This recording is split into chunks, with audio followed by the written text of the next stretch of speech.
Existe duas coisas aqui, eu sempre aponto isso. Gostar de um filme e o filme ser bom. São coisas totalmente diferentes, totalmente. Eu tô há 2 dias pensando em Thor, Amor e Trovão. Que difícil falar mal de um filme que eu tava com uma expectativa tão boa, mas parece que essa fase 4 da Marvel só tá entregando bomba pra gente. Tá bem difícil de falar bem das coisas. Eu até entendo que, estamos fazendo algo diferente, ótimo, eu gosto de coisas novas, eu gosto de ver ali enredos novos, eu gosto de ver uma abordagem nova. Não é de hoje que nós, o público, estamos cansados de ver a mesma coisa. E assim, mesmo que a Marvel esteja falando, estamos fazendo uma coisa nova, ainda assim eles estão engessados em um padrão. E esse padrão se reflete muito nesse novo filme que é Thor, Amor e Trovão. Você percebe que o diretor, o Taika, ele pegou muito das coisas que funcionaram em Ragnarok, que é um filme que eu particularmente acho muito divertido, não acho um filme maravilhoso, mas ainda assim ele me divertiu, me fez rir em alguns momentos. Foi uma farofada do Thor que pra mim funcionou demais. A vilã é um ponto fraco, mas assim, ainda assim é um filme que entrega o prometido, que essa é uma galhofa da hora. Chegamos aqui em Amor e Trovão e o Taika fez o quê? Pegou tudo que deu certo no terceiro filme e trouxe pra cá, porque depois dos 2 primeiros filmes que foram flops totais, principalmente o Mundo Sombrio, que pra mim é o fundo do poço de toda a Marvel, tá junto com o Capitã Marvel, de tão ruim que é. Mas chegando aqui em Amor e Trovão, você vê que ele replicou as coisas, só que em vez dele deixar no mesmo tom que tava no anterior, que era um tom bom, as piadas funcionavam, até as coisas que eram exageradas, ainda assim eram exageradas na medida certa. Mas não, ele colocou tudo daquele filme e intensificou. Tipo, ele colocou num nível acima. E já tava galhofa. Imagina você colocar a galhofa no nível acima. Você vai ver isso em Thor, Amor e Trovão. É uma galhofa acima da galhofa, que sabe que é uma galhofa e acaba ali meio que cagando pro resto. Então, a gente tem um aglomerado de coisas acontecendo nesse novo filme e essas tais coisas não agradam muita gente. Óbvio, vai ter certas pessoas, principalmente os Marvetes, que vão: ai, que filme da hora, gente, vocês não entenderam o conceito. Gente, não, porque você vê que o Taika nem se teve ao trabalho de trabalhar o roteiro do filme. Parece que, na verdade, ele pegou o Ctrl-C, Ctrl-V ali de Multiverso da Loucura, falou: essas motivações da Wanda são interessantes. O que eu vou fazer? Vou jogar aqui no meu filme também, sendo que as motivações da Wanda nem eram tão interessantes assim. E eu sinto que aqui em Amor e Trovão, os Marvete vão passar pano. Mas enfim, eu já tô me estendendo e eu quero falar sobre tudo de Thor, Amor e Trovão nessa análise de hoje, que vai ser com spoilers.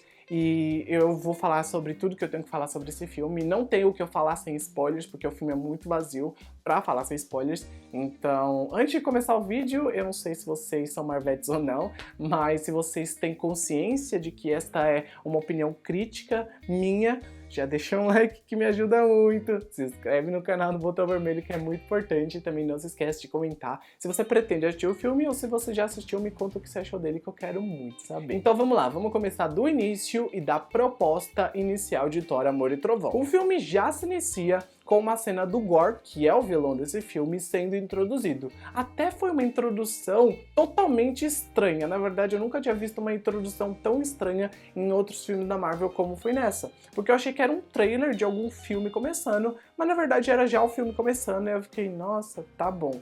E aí a gente acaba vendo o Gorr perdendo a filha ali para um deus que era egocêntrico, como sempre. Sempre os deuses aqui na Marvel são retratados dessa forma. Um deus ali acaba meio que desdenhando do Gorr, falando umas coisas na cara dele, ele acabou de perder a filha, a espada que mata os deuses ali, né, tá perto dele e sussurrando coisas no ouvido dele, e aí do nada a espada aparece bem na mão do Gorr e ele se torna o carniceiro dos deuses. A partir do momento que ele mata o primeiro deus, ele e a espada partem numa jornada pra matar outros deuses, porque estou revoltado, Gente, a motivação dele é porque ele perdeu a filha. Ele não era do mal, e aí ele se tornou do mal porque ele perdeu a filha pra um deus ali egocêntrico e prepotente, e aí eu vou sair matando todos os deuses. Começou do mal. Continuando, depois disso a gente é introduzido para o subenredo do filme, que no caso é o subenredo da Jane, que volta aqui. Ela tá com câncer, ótimo enredo na verdade. Foi o ponto positivo do filme, trazerem essa personagem de volta com contarem ali o paradeiro dela em todo esse tempo, então o filme consegue ali dar uma explicação que aconteceu entre ela e o Thor, meio que de uma forma ali de conto de fadas. Na verdade, esse filme parece em si um conto de fada em alguns momentos, porque o Korg, que é o nosso garotão de pedra, chama ele de garotão de pedra, ele acaba meio que contando para as crianças de uma forma de fábula o filme no geral. Você vai ver muitas narrações acontecendo aqui em Amor e Trovão. Logo no começo tem uma, depois no meio do filme tem outra, no final do filme tem outra. Então o filme usou esse artifício para preencher algumas lacunas de alguns momentos e para ambientar a gente, né, no que ele queria. Até certo ponto isso funciona? Sim, não foi uma coisa que me incomodou, até achei divertidinho. Mas tem os alívios cômicos que eles colocam para gerar risadas nessas narrações que não funciona. Na verdade, nenhum alívio cômico desse filme funciona. E aí, voltando pro enredo da Jane, ela acaba ali chegando num ponto onde o estágio de câncer dela tá no 4, então ela tá à beira da morte. A gente até vê a Kat Dennings aparecendo aqui numa participação especial e eu adoro ela. Então eu falei, Darcy, te amo, aparece mais. Podiam fazer o spin-off da Darcy. Na verdade, podiam não fazer nada, né? Porque a Disney tá se saturando por si só. Ela tá fazendo tanta produção da Marvel ao mesmo tempo que as histórias estão ficando muito bobas e parece que estão fazendo igual fast food, sabe? Um atrás do outro, sem pausa, não ter criatividade dos roteiristas, então eles estão tendo que fazer as coisas mais genéricas possíveis. E eu tô percebendo isso não só nos filmes do cinema, como também nas séries do Disney Plus. Então eu espero muito que eles deem um break depois dessa fase 5 que tá se iniciando. Não sei, é a minha perspectiva. Daí a Jane volta pra Nova Asgard, ali onde a Valkyria tá comandando tudo, com a grande chefona, e tadinha da Valkyria. Jesus, eu não achei que ela ia ser tão coadjuvante, eu achei que ela tem um papel até que de destaque. Mas ela é basicamente uma participação de luxo aqui no filme. E ela tem cada cena tosca, gente. Eu ficava, não, eles transformaram a Valkyria numa personagem chaveirinho dos outros, que tá ali só pra conectar a trama A com o trama B. Ela não tem relevância na história. Tem um momento que o Gore até esfaqueia ela pra tirar ela de cena, pra vocês terem ideia. Porque o filme queria colocar Jane e Thor ali pra resolver os seus problemas. Eu até entendo que vocês querem fazer isso. É certo vocês quererem fazer isso. Funcionou vocês quererem fazer isso. Mas não tirem a Valkyria, não tirem o brilho dessa personagem. E coloquem ela só como queerbaiting, porque é exatamente o que vocês fazem aqui. Vocês colocaram o Korg aqui como queerbaiting. E isso daí podia ser legal até certo ponto, mas vocês transformaram só em um momento gratuito, que não acrescentasse na trama do filme. Tem muitos momentos, na verdade, gratuitos nesse Thor. Não são momentos que estão ali pra agregar. Na verdade, são só momentos que preenchem espaços. E é muito ruim quando você assiste um filme que só preenche espaço e não agrega em nada. E foi o que eu senti assistindo esse Thor. Assim, quando a Jane chega lá na Nova Asgard, ela consegue construir o martelo de novo do Thor, e a explicação pra isso é dada da forma mais rasa possível. Eles colocaram na trama ali uma explicação em um flashback e acabou. Na verdade, nunca mais falaram sobre isso. E aí os martelos em si, né, porque quando o Thor percebe que o martelo antigo dele tá de volta, ele fica fazendo gracinha com o martelo, tipo, fingindo que é um cachorrinho. É legal, sabe? É divertido. Você acha bobo? Acha bobo. Mas o Thor é bobo, então você aceita. Só que isso acaba se estendendo por muito momento no filme. Se fosse uma brincadeirinha, uma gracinha, um momento pontual, tudo bem. Mas você vê que eles criaram um sub-enredo para os martelos ficarem, tipo, com ciúmes do outro. E eu fico sem palavras para definir, porque a bobice do filme, a tosqueira do filme não é uma tosqueira agradável que você assiste e fala, ai, que tosqueira deliciosa, que farofada gostosa.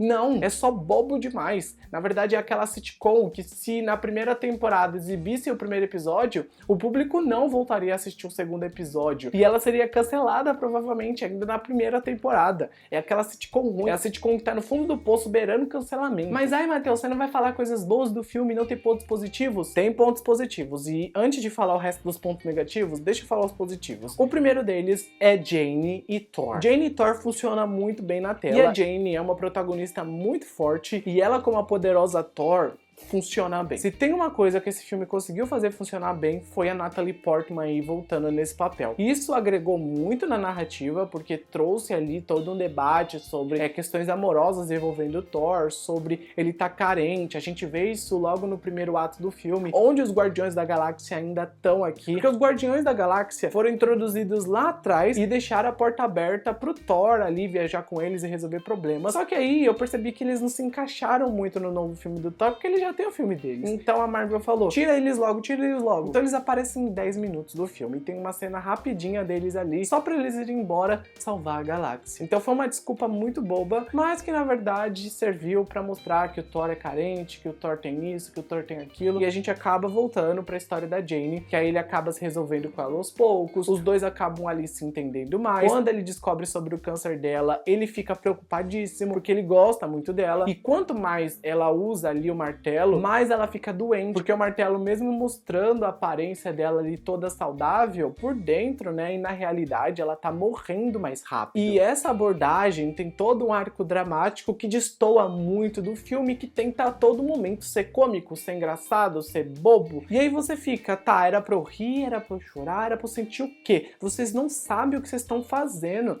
Vocês colocam os momentos idiotas que beiram o ridículo pra depois colocar uma cena triste do Thor e da Jane conversando sobre câncer. Olha, foi ridículo ver um filme que aborda câncer como um subenredo pra colocar todo o resto parecendo um show do Patati Patatá, porque só tem palhaçada nesse filme. E não que Thor não tenha que ser palhaçada, até porque o terceiro entregou palhaçada, mas ainda assim tinha uma linha narrativa um pouco mais ali firme, principalmente em ação. Esse filme aqui, por exemplo, não tem muita cena de ação. As crianças são sequestradas ali pelo Gorr depois que ele vai confrontar o Thor, e daí ele, a Jane e a Valkyria partem numa viagem pra resgatar as crianças. E daí você fala, tá, momento tenso, o Gorr vai aparecer, coisas vão acontecer. Nunca acontece nada. E quando acontece alguma coisa, a cena aparece num flash e some rápido, ou acaba rápido. Ou o Gorr, por exemplo, é tão mal desenvolvido, tão mal trabalhado, que ele aparece em cenas tão pontuais que você não consegue criar um apego por ele, principalmente se você lembra do começo do filme, que tudo que ele tá fazendo ali é por conta da morte da Feline e por conta de um deus prepotente. Aí você fala, ai, ai, a motivação que a Wanda teve em Multiverso da Loucura. Entendi, pra conseguir a filha de volta. Será que alguém vai passar pano pra isso? Eu fiquei me questionando enquanto eu assistia. Porque assim, o Christian Bale é um ator ótimo e ele dá ali uma nuance legal pro Gorr de uma forma que o personagem é caricato em alguns momentos, né? Porque ele fala parecendo o Frodo. Eu estou aqui pra fazer maldades. Ele é mais ou menos isso. E tem os momentos de jump scares. Só que assim, gente, o Gorr é muito mal trabalhado aqui, muito mal desenvolvido. Tem um momento que, às vezes, eu até esquecia que ele existia e tava focado em outra coisa, em outra bobeira, nos bode ridículo, os bode gritando toda hora. Olha o nível do roteiro. Colocar 2 bodes pra ficar gritando pra ver se o público dá uma risada. Não, amigos, não. É ao fundo do poço. O Eternos, que não tinha ritmo, ainda tinha muito pra falar na sua identidade visual. Já que em Amor e Trovão a gente até tem uma fotografia legal, né? Eu gosto de como a fotografia é trabalhada, com muitas cores cintilantes em certos momentos. Depois a gente chega no momento que tá tudo preto e branco, então isso é bem trabalhado. Mas o que adianta trabalhar bem a fotografia se você tem um roteiro pior do que o de Eternos, que vai no fundo do poço? O roteiro que brinca com a bobeira de uma forma que te trata como bobo. O espectador é tratado como idiota, pra rir de piada idiota, pra rir de situações idiotas. Porque parece que o Taika tá fazendo assim com o público. Seus trouxas, vocês vão rir disso. É sem graça sim, mas vocês vão rir disso. Ele tava zoando com a nossa cara enquanto ele tava desenvolvendo esse filme. Depois de muita bobeira que o filme foi ali introduzindo, nós chegamos no último ato, onde a gente percebe que o Thor fala pra Jane, chega, não precisa mais me ajudar, eu vou lá salvar as crianças, eu vou fazer o que precisa ser feito, porque o Gorr tinha roubado ali o martelo dele pra abrir ali o portal da eternidade, porque ele queria a filha de volta, blá blá blá. Então ele fez o que deveria fazer, roubou ali, abriu o portal, o Thor chegou pra salvar as crianças, o Thor deu o poder pras crianças. E a gente viu um monte de crianças lutando com monstros de sombra com o poder que o Thor deu. Sem palavras para definir o que foi essa cena. Era pra ser empolgante? Era pra ser divertida? Era pra ser ali animadora? Era pra ser de ação? Eu não encontrei um gênero pra definir essa cena, porque pra mim ela só foi totalmente desconexa de tudo que eu já tinha visto antes na vida. Eu falei, um monte de criança, somos as guardianas. Sei lá, o filme já tava tão ruim que minhas pernas não paravam de tremer, de tão impaciente que eu tava, de tão entediado que eu tava. Eu só queria ir lá na cabine lá do projetor pra avançar pro final do filme pra ver o que acontecia. Mesmo já sabendo o que acontecia no caso, porque é tão previsível o filme que no final das contas você já sabe o que vai acontecer. O Thor ali ficou impotente numa hora, o Gorr ia bater nele, ia derrotar ele, o portal tava se abrindo, e aí quem aparece? A nossa poderosa Thor pra ter uma batalha cara a cara com o Gorr, que seria a última batalha dela, pra ela morrer lutando pra ela conseguir ali ir pra Valhalla, que no caso é a segunda cena pós-crédito, ela entrando em Valhalla, ela morre nos braços do Thor, e foi uma cena que assim, eu não vi ninguém chorando na cabine, tentaram fazer uma coisa emocional, mas o filme tava tão galhofa que você tava nem ligando, não tem coerência as coisas que estavam acontecendo, então a morte não teve impacto, não teve emoção, não teve nada. Mesmo a gente gostando da Jane, mesmo a Jane sendo uma personagem relevante nesse filme e a personagem mais bem trabalhada, ainda assim, o conjunto da obra não fez ali o necessário pra tornar essa cena final emocionante. Até a cena que as crianças iam ser esmagadas por uma cabeça um pouco antes, né, que a cabeça ia cair em cima delas e o Thor ajuda elas, foi uma cena que eu fiquei, ai, pelo amor de Deus, esmaga essas crianças pra acabar esse filme logo, que aí não vai ter o que salvar e acaba logo. Mas não, nem isso. E aliás, essa cabeça, ao que me parece, é de um celestial, e isso explica muita coisa, porque se tem Eternos envolvido, é bomba na certa, e realmente foi bomba. Daí chegamos no desfecho do filme, onde a gente vê ali o Gorr conseguindo fazer o que ele queria, conseguiu no caso trazer a filha dele de volta, ele acabou morrendo, a Jane também acabou morrendo, a Jane foi pra Valhalla, como eu já mencionei pra vocês, e o Thor acabou cuidando ali da filha do Gorr, porque ele prometeu que ia cuidar, e aí o Gorr falou, ai, cuide dela, e o Thor fazendo o discurso, amor, amor é tão importante, precisamos de amor. Quando a Mulher Maravilha fez esse discurso sobre amor em 1984, todo mundo falou, ai que filme ruim, ai que filme chato, que filme que não tem roteiro, blá blá blá blá blá blá. Se falou em 1984 que foi ruim, pelo amor de Deus, fala aqui nesse final também, que é o final de estamos no momento amoroso, precisamos de amor no mundo, Não que a gente não precise, a gente realmente precisa, o mundo tá precisando disso, mas o discursinho de final de filme, não deu pra engolir, não deu pra engolir. Como esse filme é ruim, senhor. E o filme acaba com o Thor cumprindo o que ele prometeu, que é cuidar ali da criancinha, que tem poderes, e aí os dois vão ali lutar juntos, porque ele é o trovão e ela é o amor. Então, Thor, amor e trovão.